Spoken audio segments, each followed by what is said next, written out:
So this is a video that I wanted to create for a long time now, but I just couldn't due to life things. But right now I decided to just record this, all of what I have, and just put it out there. So this is going to be quite a long recording. So if you want to put it on the background, you can put it on the background. If you want to watch it, I will put on the screen timestamps of things that I'm going to show on screen because I'm going to show gameplay footage and I'm going to show footage of me just doing some warm-up sketches. So if you want to watch that, you can skip straight into it to the gameplay or whatever thing that I'm sketching. If you want to watch it fully, feel free to do so. If you want to put it on the background or skip to a certain chapter, you can do that also. So this is going to be a bit of a long one, but yeah, enjoy. The first thing I'm gonna do here is just read a bit of the script that I had, the unfinished script for the first video, and I'm gonna provide some commentary if necessary. So here we go. Whenever I wanted to talk about references to media, about something that happens or exists in real life, I realized that a lot of people lack that knowledge of things that I see as being so obvious. One Piece is a great example for that because it is something that I watched growing up, and looking back at it, I can see a lot of stuff that might have inspired Oda.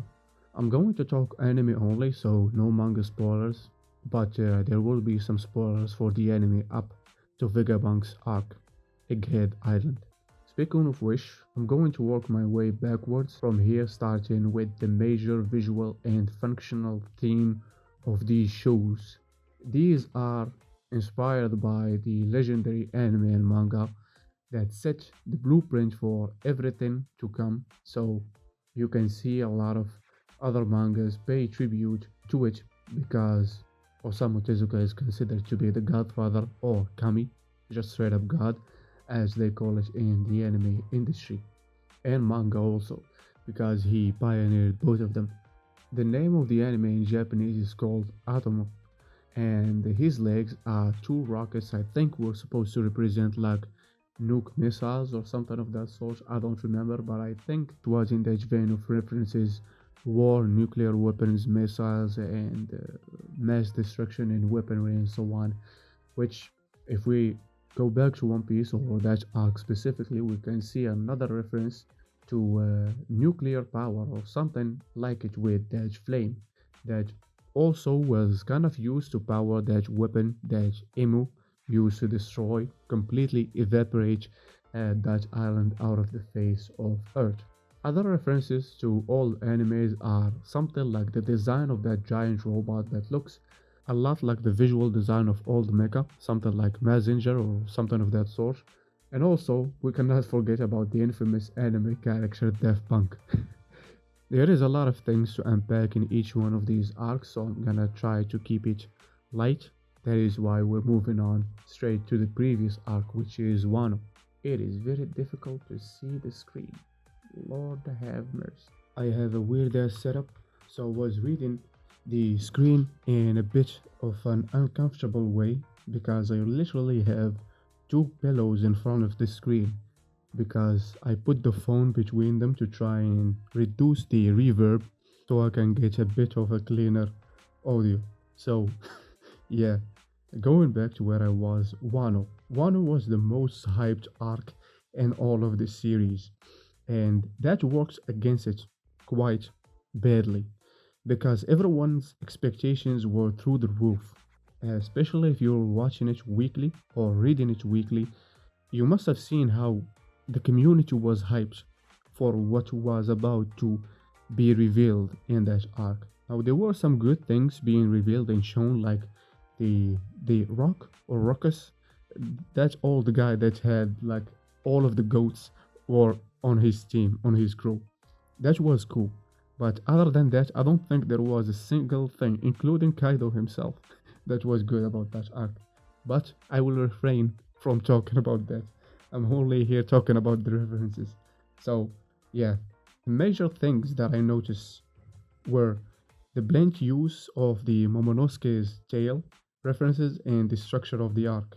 You have Momonosuke, and you have the dog. There is an obvious dog from the Zoo arc, and you have the monkey being Luffy, and you have the bird as a phoenix, which is Marco.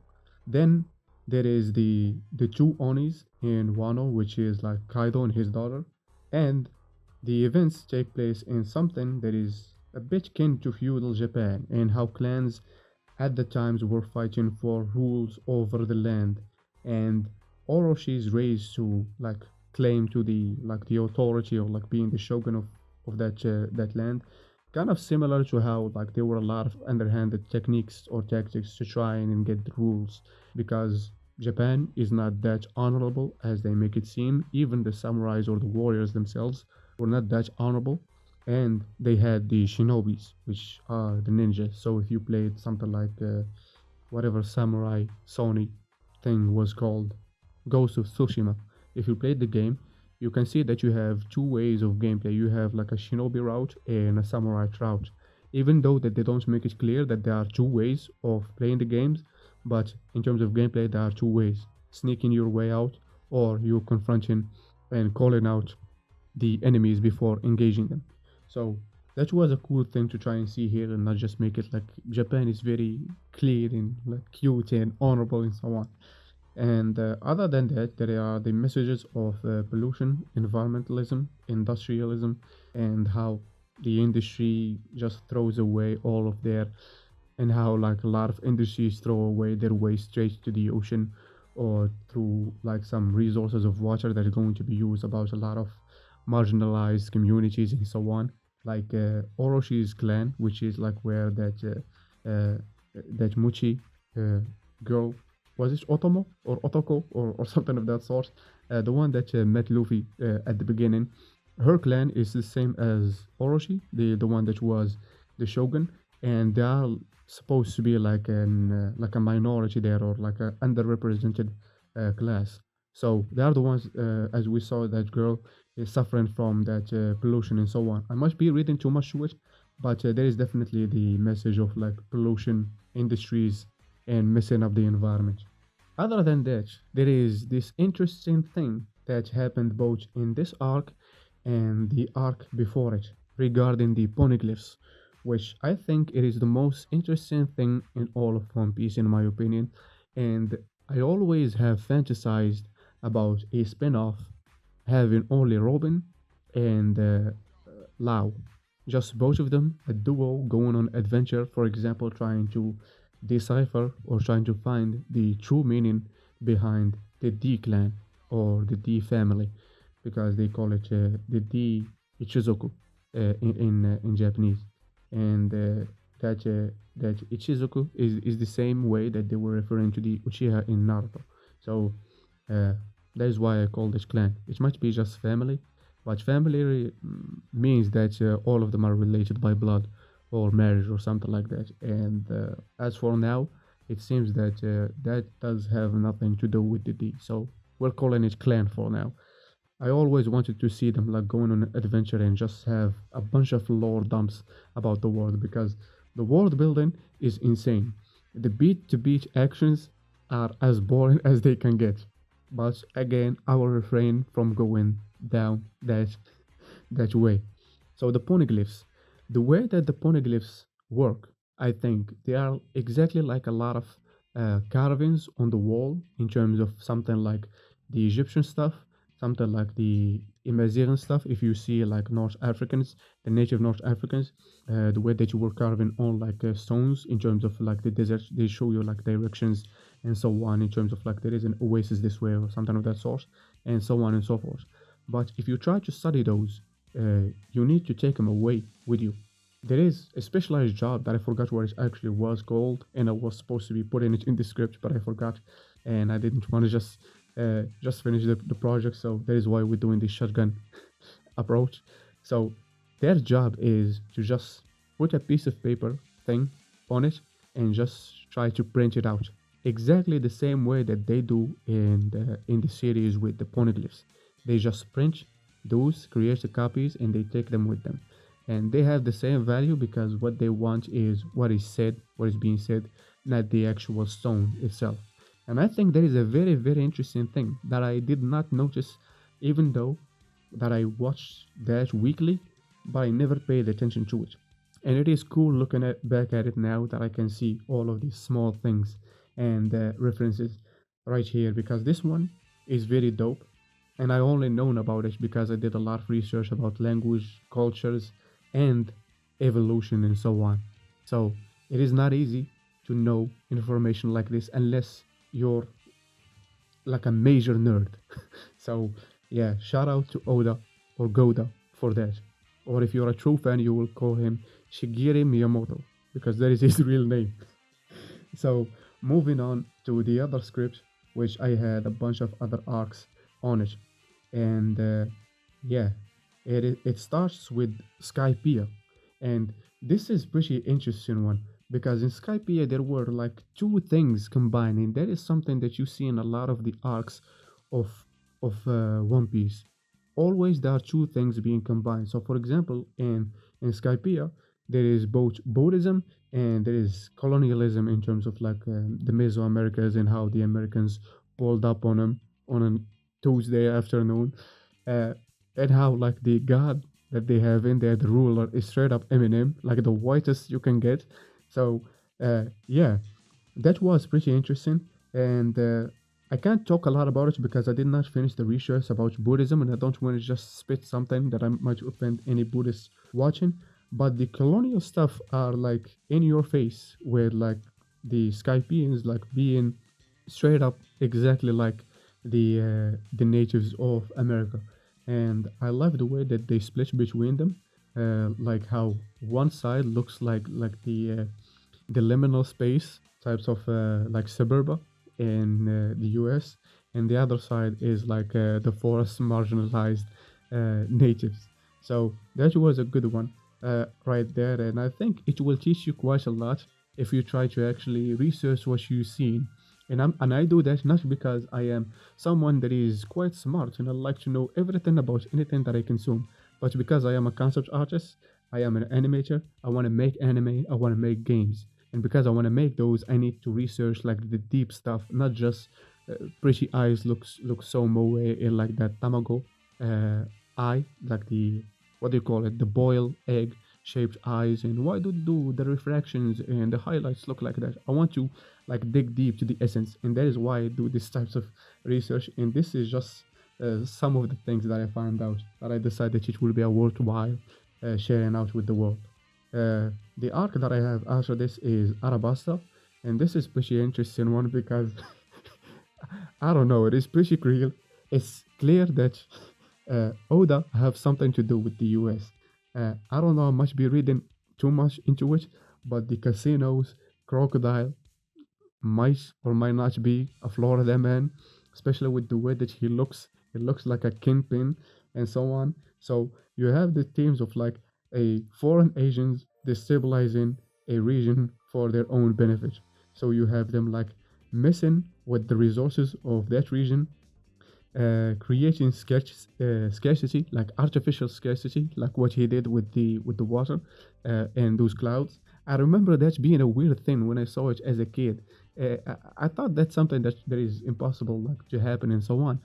But growing up, I found a lot of like conspiracy theories and so on, like how some people like steal the clouds from the top of another country and things like of that sort that are very stupid. But yeah, I'm not gonna lie. For a small period, like about like a couple of months of my life, my teenage years, I believed that. But I can confirm that that is BS. You cannot like just suck a cloud away from what it is. But it is an interesting way to like show that one of the ways that you create scarcity, and showing one of the ways that something in real life works will also pop in another one of the future uh, arcs of this anime. You have another one where still in Arabasta you have the Poneglyphs, the nation's private treasures or private treasury, and serving as either a unique resource or some religious thing, which is I don't know what the fuck I was cooking with this one, but it must be something. I was thinking of the Iraq War and how when the U.S. pulled up on Saddam they were actually there for not just that and the oil, but they also took some gold, not some gold, a lot of gold. So I think that is what I was referencing right here, because the poneglyphs are obviously something like the cultural thing, uh, but there was lot more to it, and I think it is so sad that I will not get the chance to finish all of these ideas. But who cares? We have this video to like commemorate these dead scripts that I will delete right after finishing this recording. We have a note right here at the bottom of the Arabasta arc. You can read too much into it, like Arabasta being a desert region and Mr. Zero being a Florida man, US in the Middle East. And we're gonna leave it at this note. Moving on to the other arc that also have some weird US stuff, especially regarding the CIA, because you will not convince me any way, shape, or form that the CP9 is not a reference to the CIA. So you have the CP9 and the glaring similarities that they share with the CIA. Slipper, what the fuck? Sleeping agents that were there for 5 years. Brutal techniques that they use. Even they had the lie detector that they grabbed the, what was his name? Iceberg or something like that. Frankie's brother. They twist his arm. No comments there. They twist his arm and he puts his finger on his like wrist to try and measure his heartbeats. So basically, functioning as like a pseudo fantasy lie detector. If that was not enough evidence that the CP9 are a reference to the CIA, I don't know what is. You have the genocide that they showed for like Robin's homeland, that and the police brutality and like the abuse of power, especially like the militaristic ones, with the execution on the call no matter what. And there is another thing that it can have like a whole documentary about it, which is how dehumanizing is the military, how the military functions like a robot, and it is very rarely that something happens that goes outside of that. And when that happens, it is like not just generational but historical, like that guy that stopped a bomb or a war that was going to end the world basically between Russia and the US, about like just a error in terms of the US launching nuclear bombs toward the Moscow and so on. So yeah, the military system is quite fucked up. But anywho, moving on to the next gen, you have the this is quite a unique one that I would definitely never known about it if I wasn't trying to learn Japanese and trying to immerse myself in like the Japanese culture and so on. But the brutality of the Japanese judicial system, with the accused being guilty until proven otherwise, in which case it is very minute the chance of that happening. Uh, Tom might have been able to bargain himself a deal, but the way that he was just accused and was charged and executed for like trying for just making the ship for Goldie Roger, that the guy that went and became the king of pirates, that was quite insane. And it was quite insane to see in the anime, but there were cases of that in real life of people that were charged of things that did not actually do, or maybe they did something but they didn't know that the person was actually malicious and so on, and they went in for prison for it. I don't remember the guy, but if I find it during the editing, I will put it on the screen and link it below. But there was something that was released in like the past, I think, 2 years, that was in prison for like 20 or more years, and he was innocent, but they kept him in there just because of the bureaucracy said so. Here we are. You know what arc am I going to talk about now? I'm gonna skip a bit ahead of arcs because I skipped them in here because I was planning to go back to it later, but I'm not gonna go back now. This is the point of no return, but we're going to talk about Dressrosa. This is the worst arc in every fucking long running shonen anime, point blank period. I fucking hate this arc with a passion. This arc like took like almost 5 years to finish. This arc, it lasted for too long. And in the case of One Piece, it is worse than Naruto because both of them were airing simultaneously, one at Tuesday and the other one was at Sunday. and you get a lot of fun things with that, like long running series. But with Naruto, at least you can just fuck off until they finish the fillers, and you can come back and watch a full episode worth of content. With One Piece, however, they put 1 minute worth of new content in an episode, and the rest of it is just the opening, the ending, the recap, and a lot of reactions. And Dressrosa is the biggest offender of that, because the anime is borderline unwatchable. I watched this arc 2 times. Do not ask me why did I do that, but I fucking hate it. The arc itself has some like cute things going on with it, but I could not bother to like gather all of the things that were in here. Other than again, uh, we have a foreign agent. They civilize in the region once again, and we have the thing that is like a lot of people have talked about it. It isn't just me. I'm not going crazy, but the parallels to Crocodile from before the time skip, because Crocodile was in the process of taking over a country. Don Quixote, which Don Quixote itself is, I think it is a reference. There is the some people say that it is Don Quixote, like the story of that guy that thought the windmills were titans and so on. But I think it is a reference to like Don Quixote, the $1 shop that you might have seen in Yakuza Zero, for example. And looking at his glasses and like the feather coat that he had, I think it must be a reference for that because of how cheap they look. And I'm saying that as like some sort of gag from Shigeru Miyamoto trying to play on us. So yeah, we have one thing also that is being discussed in here, which is how the country was built on the back of basically slavery, because they were enslaving those like small fairy dwarf looking things, and that family used them to build the country. And the final thing is the final thing that I have here, not in the arc, but it is the consequences of a foreign power ruling over a country, because basically they don't give a fuck about the country because that isn't their country. And if you read something like what do you call that guy, Ibn Khaldun or Ibn Khaldun, if you're not if you don't speak Arabic, in Ibn Khaldun's book, I think he said that in I don't remember which book it was. I think it was Al-Muqaddimah or Al-Muqaddimah, as you pronounce it in that Romanji ways of speaking. He talks about a concept called Al-Asabiya or Al-Asabiya. I'm sorry if I sound like I'm making fun of the English speakers, but you dare us pronounce it just like that.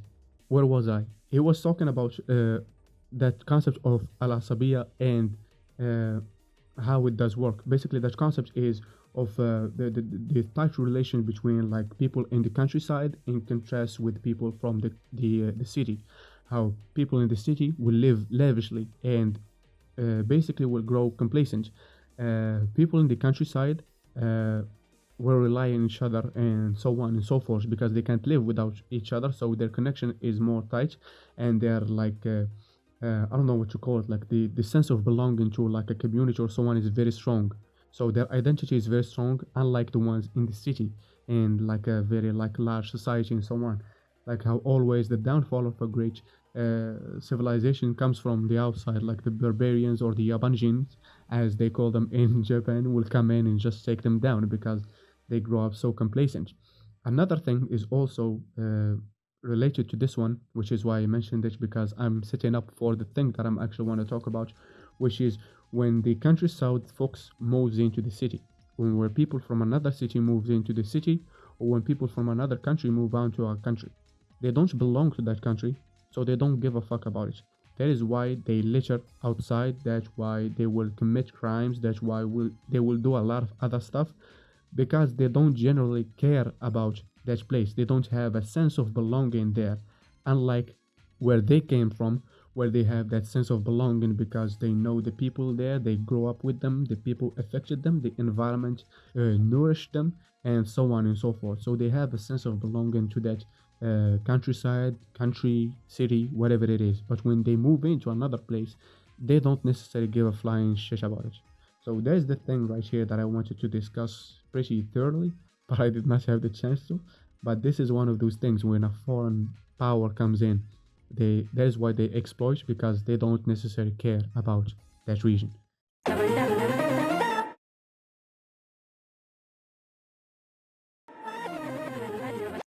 So we're moving on to, I think, the final arc that we're gonna talk about here, which is the whole cake island. This was one of those worst arcs again. This is where I wanted to really give up on watching this weekly. After I don't know how many years did I watch it weekly, but there were some cool things in here that I would like to mention, like in the Ultra Instinct and the meeting between Sanji and Luffy. There was a special week or special 2 weeks where one week you will get like 2 episodes of like I don't know who, Jiren. It was Jiren versus Goku, and it was when Goku was first going to transform to the Ultra Instinct. So those were like 2 episodes in one week, and the next week after that there were again 2 episodes, but this time was for One Piece, not for Dragon Ball.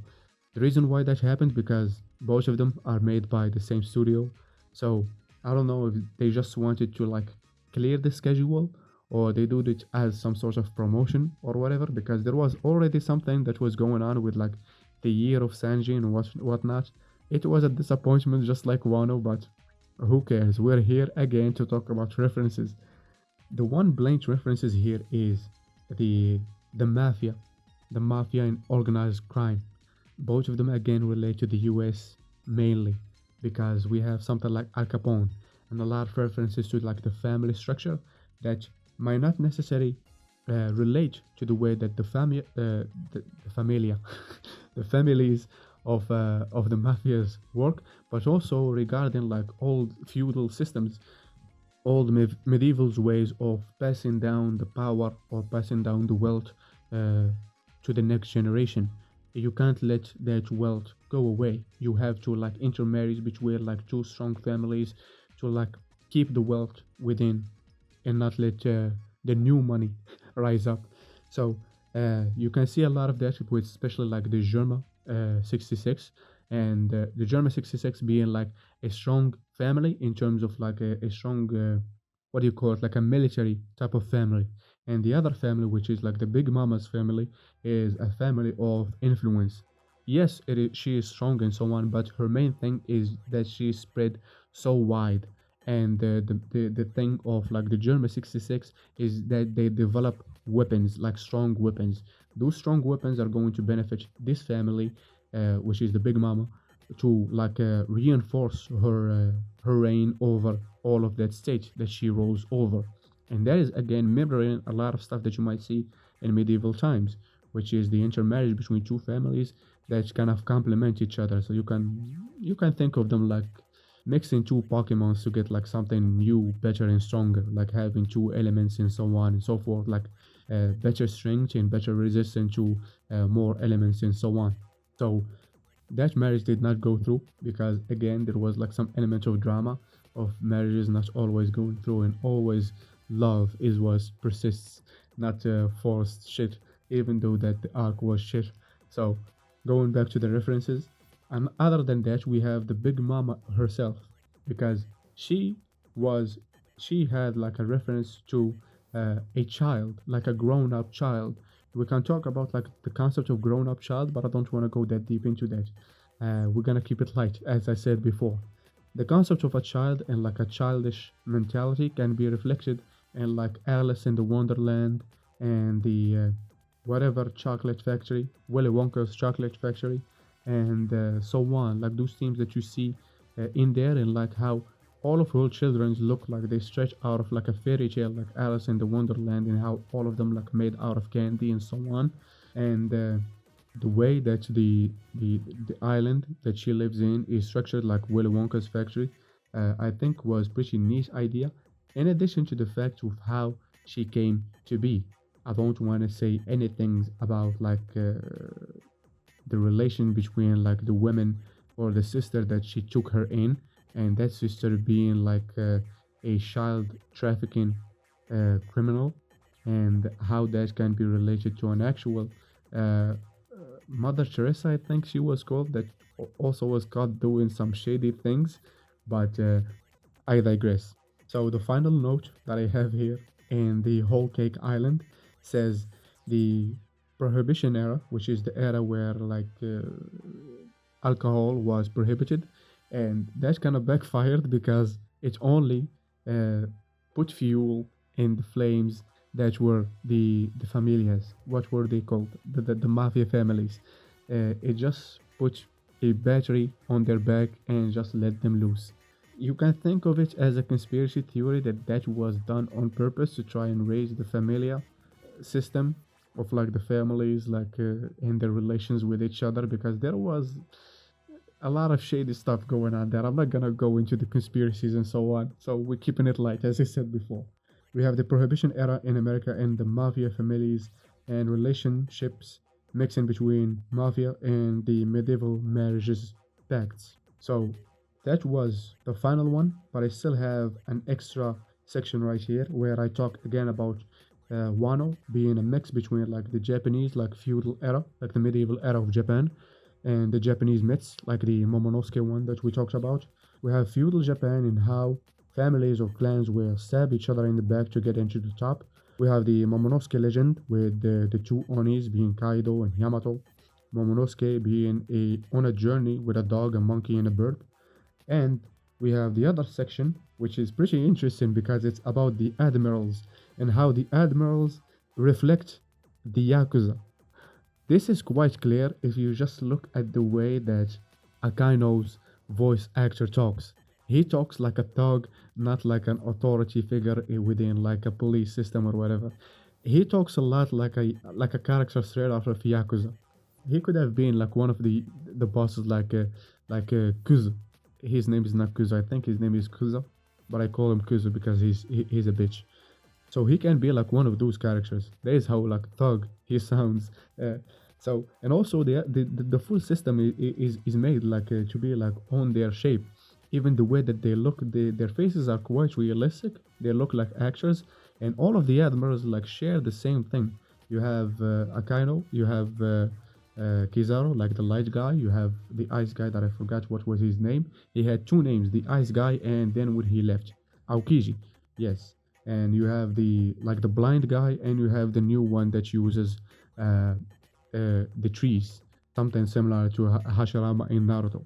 So all of them combined, you can see that all of them are exactly set up in a way that each one of them represents uh, a team of themselves, and each one of them is trying to bring justice, and each one of them does that justice in the way that they see that it is just.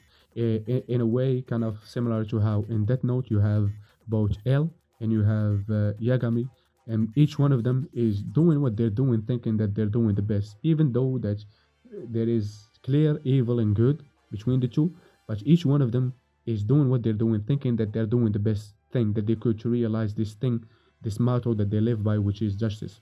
In the Yakuza, you're trying to do the thing that the family believes in, and you can see it above the Yakuza boss.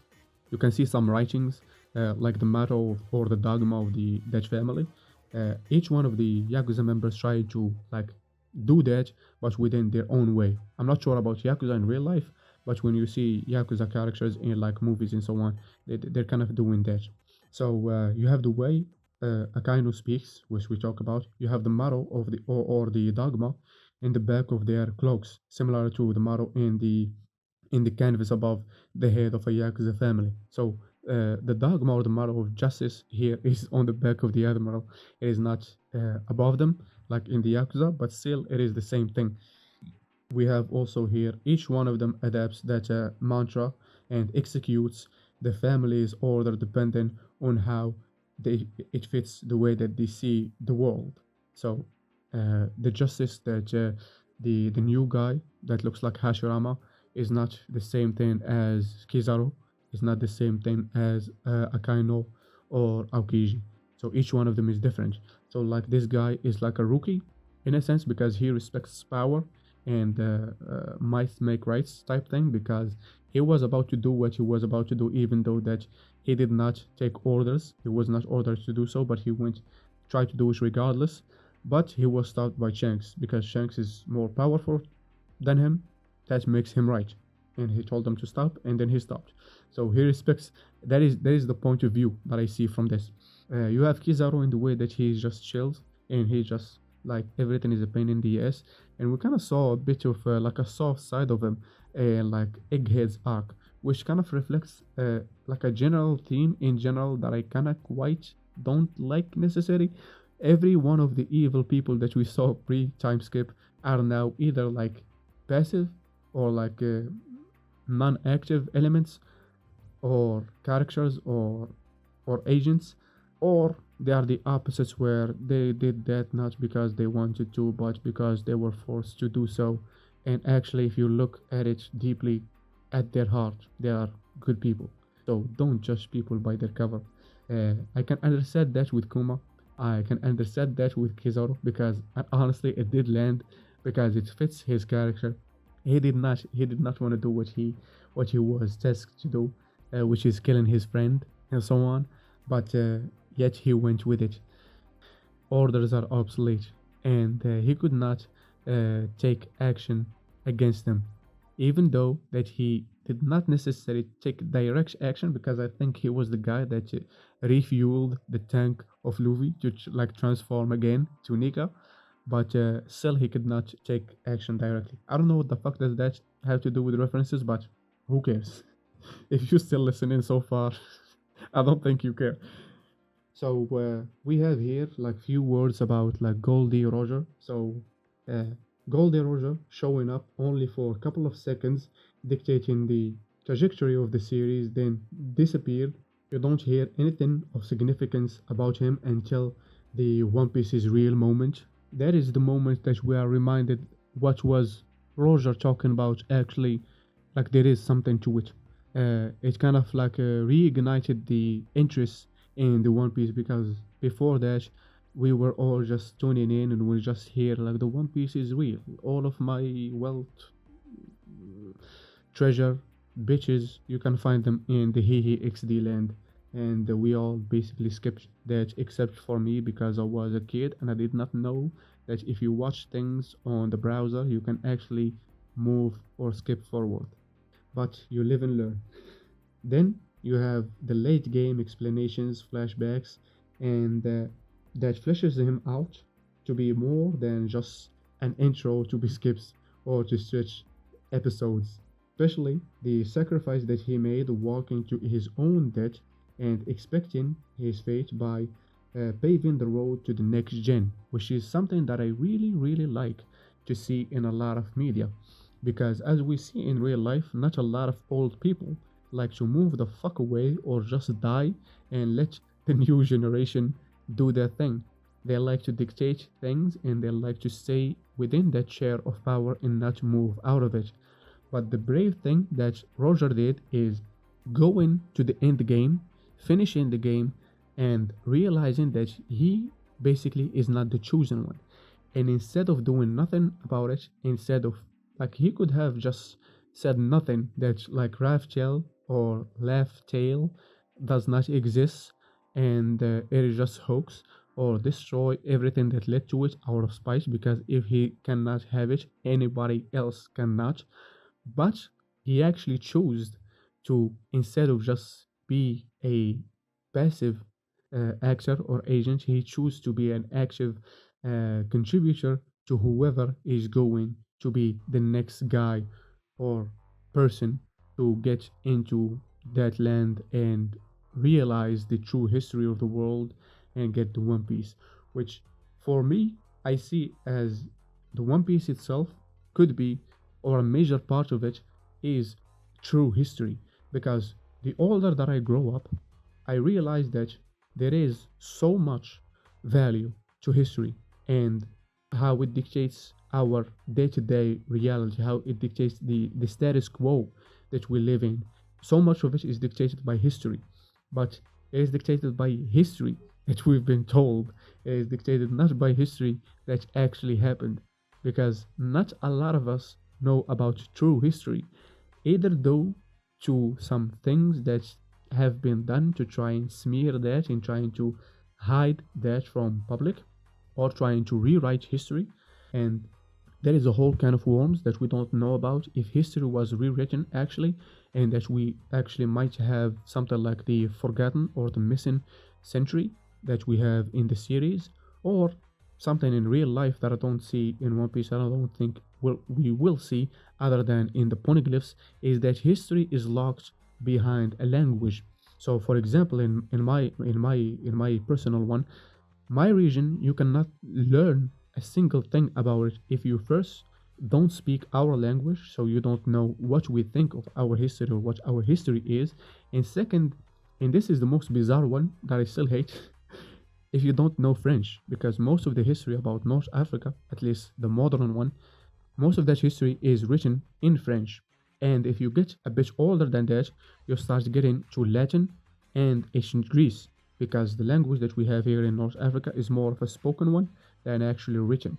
Or at least that is as much as I know about it from what small bunch of research that it is done about it. As much as I don't want to undermine all of the researchers that do that, because I am kind of tapped into that community and I see all of the research that they're doing, but it is small effort that dwarfs against like all of the things that we know about our culture from other people that interacted with us through history, like as far as the ancient Greece that uh, have written things about us, about like back when uh, back before like Morocco was called Morocco, it was called like the Moorish land, Moorish people, Mauritania, and before that it was called just Sousse, which is just one of the regions that we have in the middle of Morocco.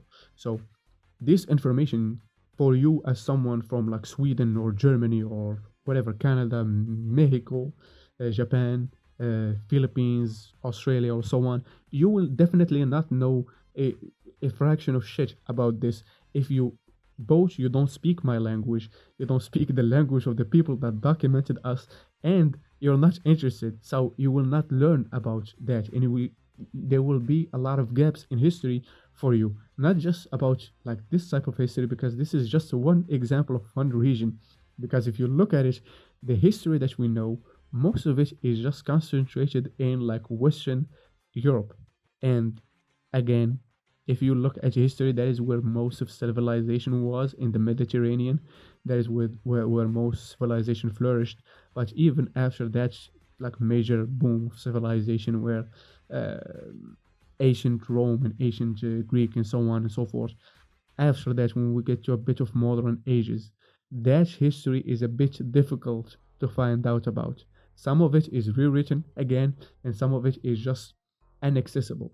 So, to try and summarize it, some of that history is just straight up inaccessible due to language barriers and some cultural things, like some other like factors, like archaeology, for example, is not possible or feasible in that reason. In that region, sorry, either choice, be it like destabilized region, unstable, or things of that sort, because you cannot go somewhere to try and find bones and like remnants of old cultures.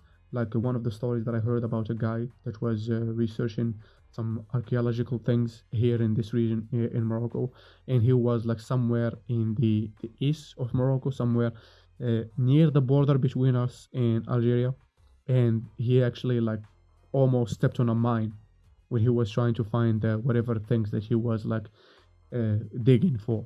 He actually digged a mine. So you run to like dangerous situations right there if you did not get attacked by whatever militias that might be in there or things of that sort. Or one of the major ones is like people that actually come and just destroyed all of the things that you might have spent 6 months to like a couple of years to dig up. So you have those factors, and you have the other ones which are pretty obvious, like rewriting history. And I don't think that is like in the conspiracy realm nowadays, especially after we saw the veil being dropped on a bunch of things, both uh, politically, culturally, uh, morally, every that you can think about. So, yeah, we can learn about our real life. We can learn a lot about our real life from media. And One Piece here is a very strong case for that, because it shows a lot of stuff from global culture, not just Japan itself, because that is something that Japan is kind of guilty of, which is just sharing culture or history about Japan itself, which is something that, again, I don't hate, but I actually admire, because I and a lot of other people know a lot about Japan just from studying their media, because you can learn about some stuff as far as like hundreds of years ago, with like when they just had like hunter gatherers, for example, like the Jumon Jedi or the Jumon people, which you might think about like, who the fuck are these people? But if you played Breath of the Wild, the ancient Sheikah aesthetic, the guardian that chases you in the central Hyrule, there is basically a Jumon period pot flipped upside down, and they added some tentacles into it. So that is like the extent of these influential, or so that is the extent of like these references to real life. That is why I really like them, not just in this series necessary, but in everything else. And I might talk about some other series and references that they had, mainly about like Tears of the Kingdom, Breath of the Wild, and some other Zelda series, because those are also something that I studied quite a lot. So that was about it. If you're still listening or watching, I'd like to thank you for listening or watching, and comment down below if you have noticed something and I didn't mention in one of the arcs, or if I said something incorrectly. Please do correct me in an affable, distinguished, demure, nice, gentle manner. You don't need to get upset or get angry. Please keep it civilized. And yeah, that was about it. Thank you all for listening. And as always, make sure to have yourselves a damn good one.